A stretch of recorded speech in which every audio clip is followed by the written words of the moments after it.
मैं आपके समक्ष गांधी जयंती के शुभ अवसर पर उनके संघर्षमय और प्रेरणादायी जीवन पर आधारित यह भाषण प्रस्तुत कर रहा हूं।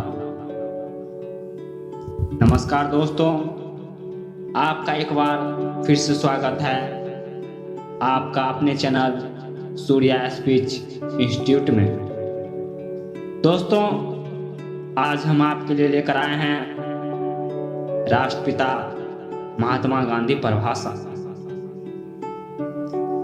दोस्तों, अगर आपने अभी तक हमारे चैनल सूर्या स्पीच इंस्टीट्यूट को सब्सक्राइब नहीं किया है तो हमारे चैनल को सब्सक्राइब कर ले और बगल में बेल आइकन को दबाना ना भूलें। दे दी हमें आजादी बिना खंडक बिना ढाल, साबरमती के संत तूने कर दिया कमाल।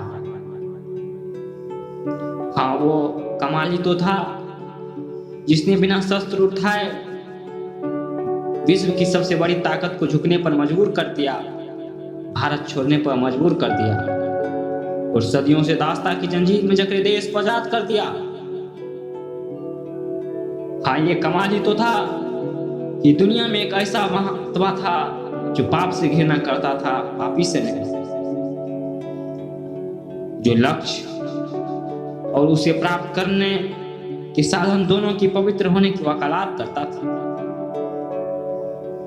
जो एक गाल पर थप्पड़ मारने पर दूसरा गाल आगे कर देता था, जिसके भजन में ईश्वर थे तो अल्लाह भी, अहिंसा के पुजारी राष्ट्रपिता महात्मा गांधी का जन्म 2 अक्टूबर 1869 को गुजरात के पोरबंदर नामक स्थान पर हुआ था। इनका पूरा नाम मोहनदास करमचंद गांधी था। इनके पिता का नाम करमचंद गांधी थे। मोहनदास की माता का नाम पुतलीबाई था।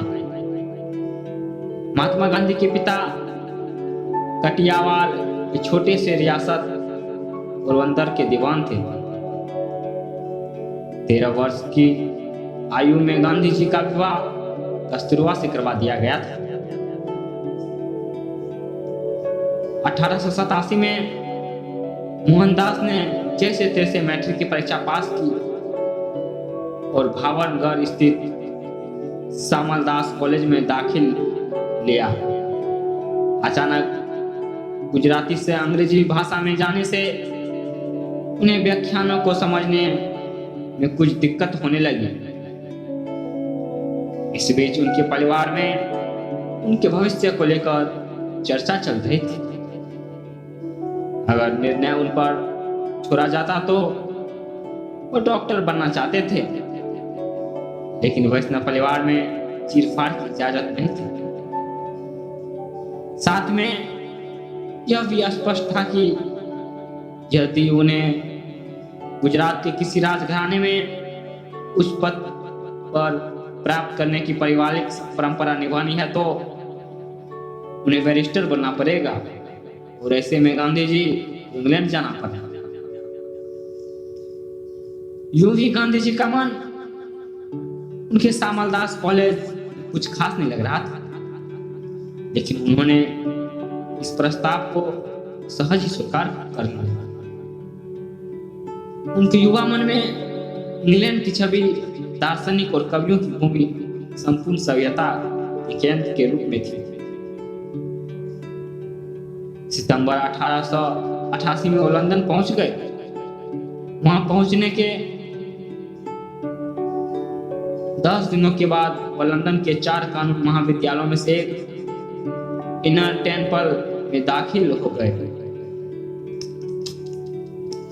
1906 में ट्रांसवाल सरकार ने दक्षिण अफ्रीका की भारतीय जनता के पंजीकरण के लिए विशेष रूप से अपमानजनक अध्यादेश जारी किया। भारतीयों में सितंबर 1906 में जोहान्सबर्ग में गांधी के नेतृत्व में एक विरोध जनसभा का आयोजन किया गया। इस अध्यादेश के उल्लंघन तथा इनके परिणाम स्वरूप दंड भुगतने की शपथ ली। इस प्रकार सत्याग्रह का जन्म, जो वेदना पहुंचाने के बजाय उन्हें झेलने, विदेशी प्रतिरोध करने और बिना हिंसा किए उनसे लड़ाई करने की नई तकनीक थी। इसके बाद दक्षिण अफ्रीका में 7 वर्ष से अधिक समय तक संघर्ष चला। इसमें उतार चढ़ाव आते रहे, लेकिन गांधी के नेतृत्व में भारतीय अल्पसंख्यकों के छोटे से समुदाय ने अपने शक्तिशाली प्रतिपक्षों के खिलाफ संघर्ष जारी रखा। सैकड़ों भारतीयों ने अपने स्वाभिमान को चोट पहुंचाने वाले इस कानून को सामने झुकने के बजाय अपनी आजीविका तथा स्वतंत्रता की बलि चढ़ना ज्यादा पसंद किया। सन 1914 में गांधी जी जब भारत लौट आए, देशवासियों ने उनका भव्य रूप से स्वागत किया और उन्हें महात्मा पुकारना शुरू कर दिया। उन्होंने अगले 4 वर्ष भारतीय स्थिति का अध्ययन करने तथा उन लोगों को तैयार करने में बिताए जो सत्याग्रह के द्वारा भारत में प्रचलित सामाजिक और राजनीतिक बुराइयों को हटाने में उनका साथ दे। फरवरी 1919 में अंग्रेजों ने के बनाए रॉलेट एक्ट कानून पर, जिसके तहत किसी भी व्यक्ति को बिना मुकदमा चलाए जेल भेजने का प्रावधान था। उन्होंने अंग्रेजों का विरोध किया। फिर गांधी जी ने सत्याग्रह आंदोलन की घोषणा कर दी। इसके परिणाम स्वरूप एक ऐसा राजनीतिक भूचाल आया जिसने 1919 के बसंत में समूचे महाद्वीप को झंकोर कर रख दिया। इस सफलता से प्रेरणा लेकर महात्मा गांधी ने भारतीय स्वतंत्रता के लिए किए जाने वाले अन्य अभियानों में सत्याग्रह और अहिंसा का विरोध जारी रखा, जैसे कि असहयोग आंदोलन, नागरिक अवज्ञा आंदोलन, दांडी यात्रा तथा भारत छोड़ो आंदोलन। गांधी जी इन सारे प्रयासों से भारत को 15 अगस्त 1947 को स्वतंत्रता मिली। मोहनदास करमचंद गांधी भारत एवं भारतीय स्वतंत्रता आंदोलन के एक प्रमुख राजनीतिक और आध्यात्मिक नेता थे। राजनीतिक और सामाजिक प्रगति की प्राप्ति हेतु अपने अहिंसक विरोध सिद्धांत के लिए उन्हें अंतर्राष्ट्रीय ख्याति प्राप्त हुई। विश्व पटल पर महात्मा गांधी सिर्फ एक बार नहीं, अब की शांति अहिंसा का प्रतीक है। महात्मा गांधी के पूर्व भी शांति और अहिंसा के बारे में लोग जानते थे,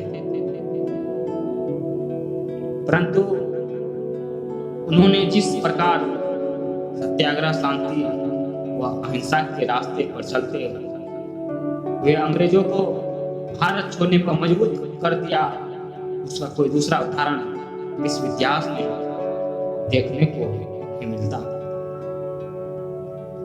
तभी तो संयुक्त राष्ट्र संघ ने वर्ष 2007 में गांधी जयंती को विश्व अहिंसा दिवस के रूप में मनाए जाने की घोषणा की।